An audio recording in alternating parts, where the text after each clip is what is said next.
to understand what these cuts mean for news and democracy. Let's hear from Quentin Dempster.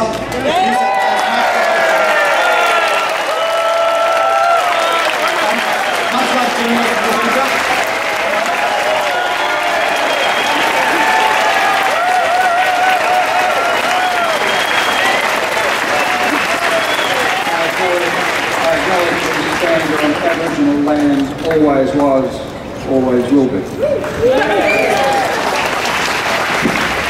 Friends, thanks for turning up to the ABC and SBS today. Those of us who are about to be industrially executed are buoyed by your solidarity.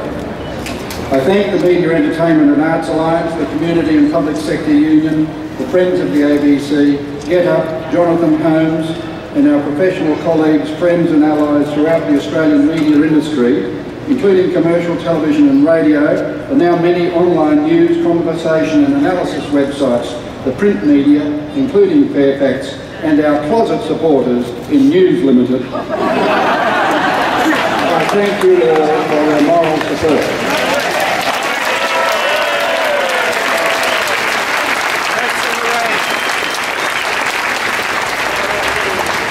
Putting aside rivalry, all thinking content creators, journalists and program makers in Australia know what is at stake here. On Monday, executives from the Human Resources Department of the ABC, if you were a tabloidist you'd call them hit squads, will start to administer targeted redundancy notices. It is at that point the real agenda and its motivation should become apparent. We will see for sure the ABC abandon localism on TV current affairs with the loss of the 7:30 Friday shows, New South Wales, Queensland, Victoria, South Australia, Western Australia. Audiences in the one newspaper capitals will be left to endure the dogmatic simplicities of the Murdoch press. We will see Stateline, which over 25 years has held government to account and exposed the abuse of political and corporate power and institutional child sexual abuse, stripped of much of its field reporting capacity. From early intelligence, it appears those programs on radio which require a depth of analysis, specialisation and preparation in production will be targeted. Radio news bulletins will be cut from 10 minutes to 5 minutes, giving audiences just the headlines, not much more than the headlines, less substantive coverage of what is really going on, particularly at the local level. A news executive will fly around the world to sack many of our wonderful support staff and close some foreign bureau completely. The ABC wants more foreign correspondents to move to what's called video journalism, where the reporter has to shoot, light, sound record and video edit his or her own material as a cost-cutting exercise. Camera crews on foreign shoots for instantaneous news, live crosses and longer-form current affairs are vital in the editorial collaborative process and for physical safety in sometimes very dangerous situations. Yeah. The quality of the ABC's international reporting, which has helped make the broadcaster so distinctive and trusted, is so sure to suffer. The ABC will be more reliant on syndicated agency material. The engagement of Australians with the world through the eyes of our in-situ correspondents will also suffer, as those who remain will increasingly be instructed to chase ambulances and natural disasters for a bigger visual bang in the 24-hour news cycle. Thanks to Christopher Pyne, a panicked constituent, politician and disloyal cabinet minister from South Australia, for highlighting what we have long known. Through successive budget cuts and a management resourcing priority to win the digital race, the ABC is Sydney-centric. The loss of the ABC's Adelaide TV production house, the last remaining regional TV producer outside Sydney and Melbourne, with the loss of more than 100 jobs, is a cultural and local tragedy. What is about to happen on Monday comes after the mindless vandalism to Australia's engagement with Asia and the Pacific through the termination of the Australia Network contract. Foreign Minister Julie Bishop, who I acknowledge has done some determined diplomatic work to bring Vladimir Putin and Russia to account over the MH17 atrocity, and I acknowledge she has done all she can to help the Media Alliance with the liberation of Peter Gresta in Cairo. But I'm saying Julie has shown the shallowness of her thinking when she terminated the Australia Network contract.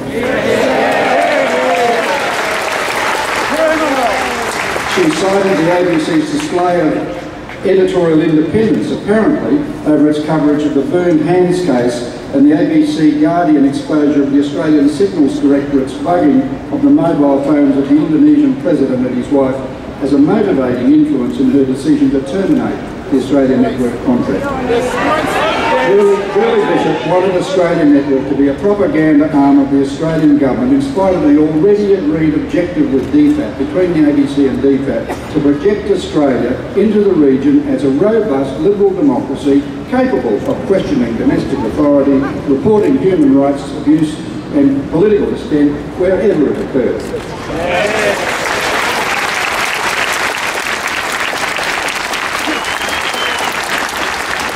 The ABC in Australia has lost 70 of our Asia Pacific News Centre international program makers, in situ correspondents, and the chance to wire this country into Asia as never before through specially made quality, ethical news, business, sport and entertainment programs to reach the region's estimated 3.3 billion mobile phone users. We have all this content paid for by the taxpayers and produced and aggregated by the ABC to reach the Asia Pacific users. Radio Australia has been distressingly reduced to rip and read. Please note, people, that Julie Bishop terminated the contract at the nagging insistence of the Murdoch press. I can only hope she eventually realises what she has done through the exercise of her ministerial discretion. I must mention what is happening to SBS. Stateline has been gutted of its reporting strength and reportedly is to be made lighter if and when it returns to air next year. Stateline has been a most courageous and cost-effective contributor in public broadcasting and investigative and exposure journalism worldwide.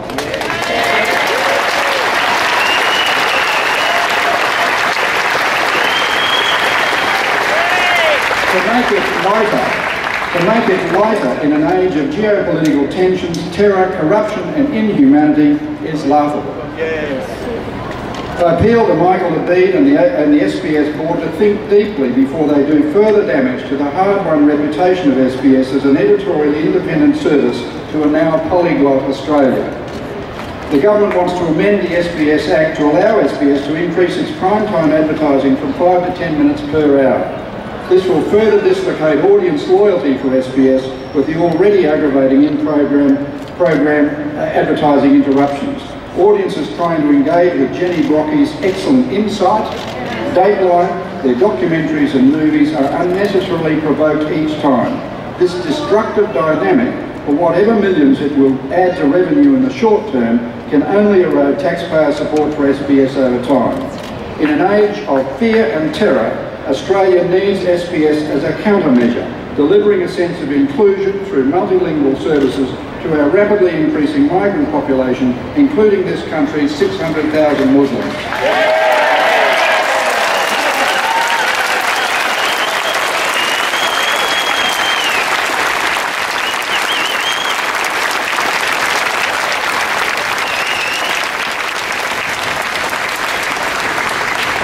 The noted casuist Malcolm Turnbull has said the incoming Prime Minister's pre-election statement that there would be no cuts to the ABC or SBS has to be taken in the context of his and Joe Hockey's prior warning about efficiencies at the broadcasters.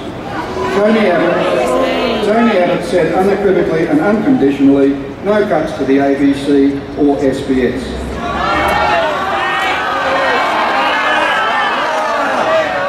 A casuist is a person, especially a theologian, who attempts to resolve moral dilemmas by careful distinction but ultimately false reasoning. In the Australian vernacular, that means bullshit.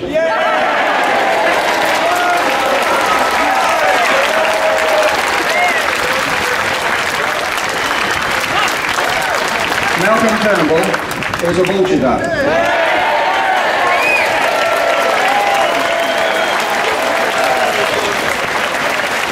I remember him once promising never to tell a lie to the Australian people. Let me recalibrate this. Malcolm Turnbull is a bullshit artist who has now compounded Tony Abbott's lie.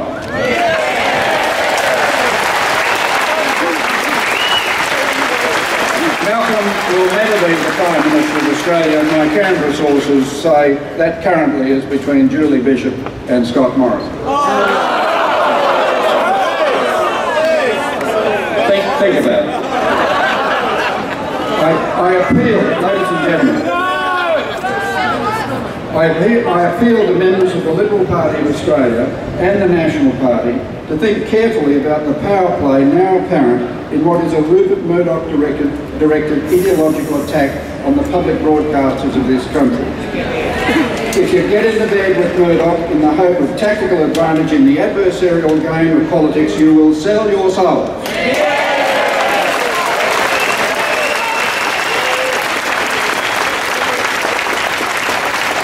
When the tide turns, he will dump you in the gutter and laugh at your gullibility.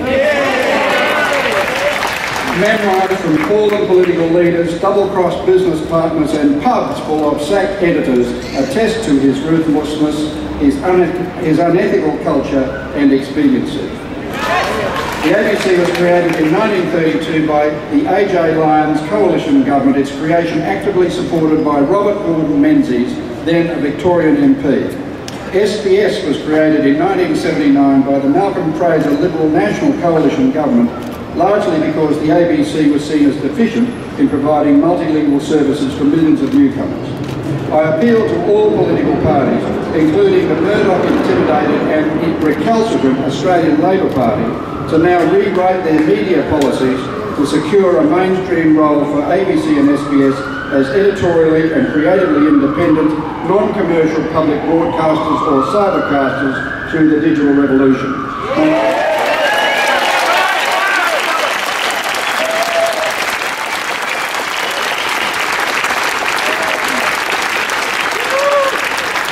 No matter how many free trade agreements Australia signs in a now global economy, it is vital for the institutional strength of our democracy within the sovereign state of Australia that a taxpayer-funded public broadcasting system remains committed to audiences as citizens in a democracy and not consumers to be delivered up to advertisers.